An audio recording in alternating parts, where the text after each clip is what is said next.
오늘은 한 대만 여성이 한국인에게 감동받은 이야기를 전해드리려고 합니다. 이 사연은 우리에게 다양한 문화와 인간의 따뜻한 마음을 보여준다고 할 수 있습니다. 안녕하세요. 감동박스입니다. 여러분들의 구독과 좋아요, 사연 접수로 영상이 제작됩니다. 오늘도 도착한 사연 박스 열어볼게요. 해당 사연은 대만에 사는 린 씨의 이야기와 커뮤니티 내용을 바탕으로 재구성하였습니다. 안녕하세요. 저는 대만에 사는 린이라고 합니다. 우선 저는 한국은 안 좋은 이미지로 기억하고 있었습니다. 아직 휴전 중인 분단 국가로 언제라도 전쟁이 일어나도 이상하지 않다고 생각했기 때문입니다. 그러나 어학연수 중 만난 한국인들을 보고 생각이 바뀌게 되었습니다. 저는 대만에서 대학교를 졸업하고 난생 처음으로 캐나다로 어학연수를 가게 되었습니다. 저는 유학원에서 어학연수를 하며 돈을 벌 수 있다고 하여 매니저로 일을 하였죠. 그렇게 매니저 일을 하며 어학 실력도 늘고 경력도 쌓을 수 있는 좋은 기회를 얻어 일하면서 캐나다 선생님들뿐만 아니라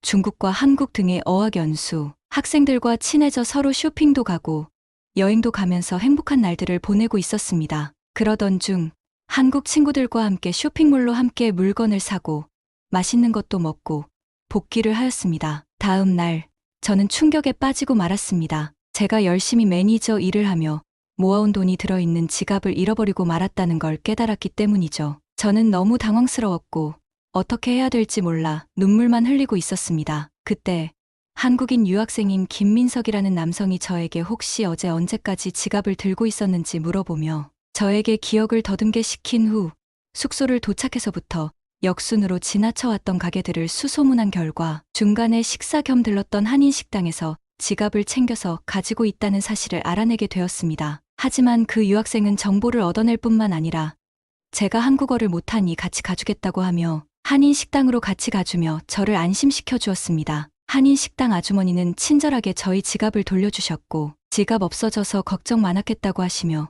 저희에게 식사를 무료로 제공해 주셨습니다. 저는 이렇게 친절하고 정이 많은 사람들이 한국인의 특징이라는 것을 듣기는 하였지만 모두 한국 드라마의 영향으로 만들어진 부풀려진 한국인 띄우기라는 생각을 하다가 실제 경험하니 한국인은 도대체 어떤 뇌와 가정교육을 받았기에 모두 그렇게 행동할 수 있는지 존경심이 들 정도였습니다. 하지만 저는 쑥스러움을 많이 타는 편이라 그 유학생에게 감사하다고 말을 제대로 하지 못한 채 시간이 흘렀습니다. 그리고 저는 그 친구를 단순히 많은 유학생들 중 일부라고 생각했는데 저도 모르게 그 친구가 필요할 것 같은 사항이 있으면 뒤에서 몰래 챙겨주고 있었죠. 그렇게 한 차례 위기를 넘기고 나서 민석이라는 한국인 유학생이 한국으로 돌아갈 날이 이제 한 달밖에 남지 않은 시점이 되었고 저는 대만에 오랫동안 사귄 남자친구가 있어서 호감 표현을 할 수 없었고 그렇게 시간이 지나고 있었습니다. 그러던 중 시간이 오래 지나서일까요?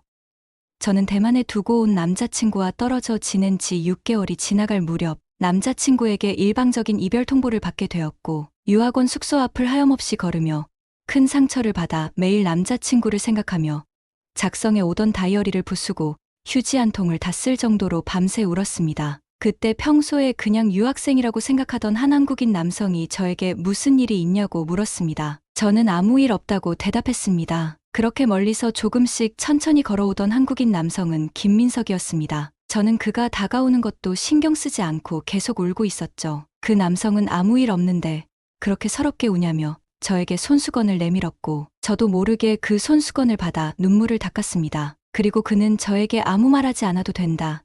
나도 밤에 잠이 안 와서 밖에 나왔으니 그냥 옆에 바람 쐬며 있겠다고 말하며 제 옆을 밤새 지켜주었죠. 그렇게 3시간이 지나고 저는 그와 함께 리조트 길을 걸으며 많은 대화를 나누다가 그의 따뜻한 위로의 마음이 뺏겨버렸습니다. 보통 대만인들은 개인주의가 심해 다른 사람의 아픔에 관심조차 없는데 그는 저를 끝까지 안심시켜 주려고 노력하면서도 위로하며 배려해 주었죠. 저도 모르게 그를 사랑하게 되었고 어쩌면 지난번 사건 때부터였을지도 모르겠네요. 그가 먼저 저에게 손을 내밀며 자꾸 걷고 싶다고 하였죠. 그렇게 우리는 사귀게 되었고 저는 대만인 남자친구를 잃어버림과 동시에 한국인 남자친구를 얻게 되는 미묘한 경험을 하게 되었습니다. 약 3주 동안 저희는 커플티도 맞추고 호텔에서 식사도 하며 다른 사람의 시선은 신경 쓰지 않고 자유롭게 연애를 하다가 민석의 한국 복귀로 떨어지게 되었고 메신저로 서로 연락을 하며 사랑을 이어나갔죠. 그러다 전 세계의 코로나19로 인해 해외여행을 가는 것이 까다로워져서 저희 커플은 오랜 기간 동안 서로 보지 못한 채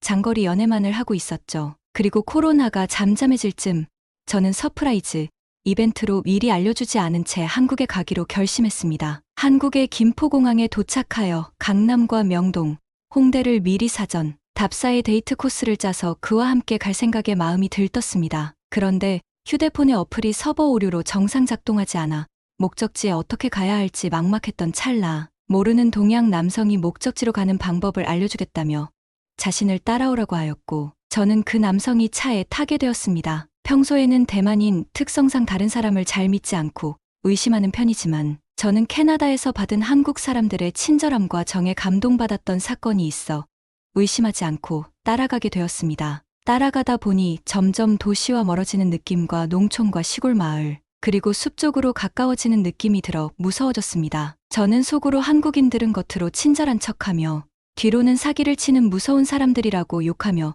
속아서 차를 같이 탄 저를 자책하고 있었습니다. 하지만 이미 차를 타고 너무 멀리 와서 어떻게 할 방법이 없었습니다. 그때 한국인 남자친구에게 라인으로 현재 보이는 식당과 대형마트의 사진을 찍어 보냈고 살려달라고 했습니다. 하지만 남자친구는 읽지 않았죠. 그렇게 어느 한 공장의 컨테이너 박스로 저는 납치되어 눈이 가려졌으며 손발이 묶이고 입을 테이프로 감싸서 이제 죽은 목숨이라고 생각했습니다. 그때 저를 납치해 온 한 남성이 저에게 흰 가루로 된 약을 강제로 먹였습니다. 저는 기분이 몽롱해지다가 좋아졌다가 정신을 잃었습니다. 그렇게 한참 뒤 저는 정신을 차리게 되었고, 이번에는 그 남성이 저희 팔에 주사를 강제로 놓았습니다. 몸이 이상해짐을 느껴졌는데 이상하게 심장이 두근거리고 밤에 잠이 오지 않았습니다. 그런데 저를 납치한 그 남성이 저에게 이미 넌 마약에 중독되어 밥이나 물보다 약을 더 찾게 될 거라면서 저를 조롱하며 웃었습니다. 며칠이 지나고 저는 정말 그 납치범의 말처럼 약을 더 달라고 소리치는 지경에 이르렀습니다. 정말 죽고 싶은 심정이었습니다. 그런데 갑자기 밖에서 사이렌 소리가 요란하게 울리며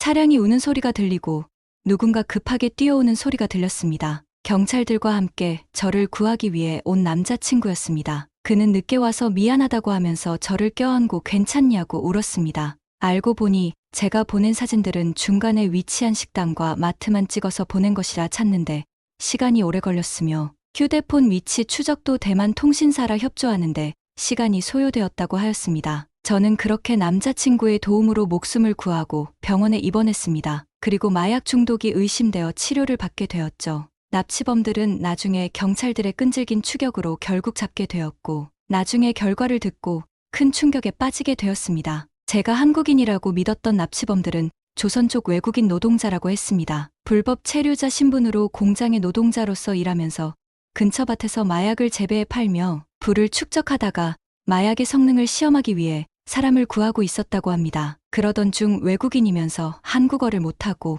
힘이 약한 여성인 제가 그들의 눈에 마루타로 딱 걸리게 되었던 것이라고 하더군요. 저는 충격과 공포를 느꼈습니다. 그들은 의학적 지식도 없이 마약을 저에게 투약하였고 치사량도 모른 채 저에게 먹는 마약과 주사 마약을 동시에 투약시키고 있었죠. 만약 남자친구와 경찰이 조금만 늦게 왔어도 저는 이 세상 사람이 아니었겠구나 생각했습니다. 저는 그렇게 인생의 위기 순간마다 저희 곁에서 저를 지켜주었던 남자친구 민석에게 제가 먼저 조심스럽게 이야기했습니다. 혹시 실례가 안 된다면 한국에 계속 있고 싶은데 같이 살 수 있냐고요. 그는 저에게 원한다면 언제든지 환영이라며 저희 쑥스럽지만 용기 낸 프로포즈에 흔쾌히 대답해 주었습니다. 그리고 현재는 그와 함께 한국에서 알콩달콩 살며 한국어도 배우고 한국에서 한국 문화 콘텐츠 홍보하는 일을 하면서 바쁘게 살고 있습니다. 그리고 저희는 저희뿐만 아니라 뱃속의 쌍둥이까지 함께 한 집에서 살아가고 있습니다. 끝으로 조선족들에게 속아 한국인들의 친절함을 의심하며 욕했던 저를 반성하며 사과드리고 싶습니다. 한국을 여행하는 외국인들이 비슷한 외모와 유창한 한국어에 속아 넘어가지 않도록 제 이야기가 널리 퍼졌으면 좋겠습니다. 시청하고 계신 여러분께서 공유를 해주시면 다른 친구들도 사고 예방이 될 것이라 생각되네요. 그리고 한국인의 친절함과 정, 배려로 대만에서 친구나 가족에게는 절대로 볼 수 없는 정말 따뜻한 마음을 느꼈습니다. 대만은 문화적 특성상 다른 사람의 일에 관심도 없을 뿐더러 발벗고 나서서 도와주는 경우는 방송에서나 볼 법한 일이죠. 현재 대만에서는 한류 문화와 더불어 한국 남성에 대한 인기는 하늘 높은 줄 모르고 치솟고 있으며 10대부터 60대까지 다양하게 인기를 끌고 있습니다. 저는 제 대만 친구들이 한국인 남자친구를 만나겠다고 하면 적극 찬성하고 소개시켜주고 싶다는 생각까지 하고 있습니다. 혹시 이 영상을 보시는 한국인 남성분들 중에 솔로 분이 계시다면 한번 대만을 방문해 보는 것도 고려해 보시길 추천드리겠습니다. 어쩌면 운명의 짝이 좋은 인연으로 해외에서 기다리고 있을지도 모르니까요. 이상으로 제 이야기 마치겠습니다. 어떻게 들으셨나요? 이 사연을 통해 우리는 문화적인 차이와 언어의 장벽이 있어도 인간의 따뜻한 마음과 배려는 언제나 통하는 것을 알 수 있습니다. 서로의 문화를 이해하고 존중함으로써 우리는 더욱 가까워질 수 있으며 타인에게 감동과 영감을 줄 수 있다는 것을 알게 되는 사연이었네요. 앞으로도 한국에서 남편분과 행복하시길 바라겠습니다. 저희 감동박스는 여러분의 구독과 좋아요로 영상이 제작되고 있습니다. 구독과 좋아요로 응원해주시면 내일도 사연박스가 도착합니다.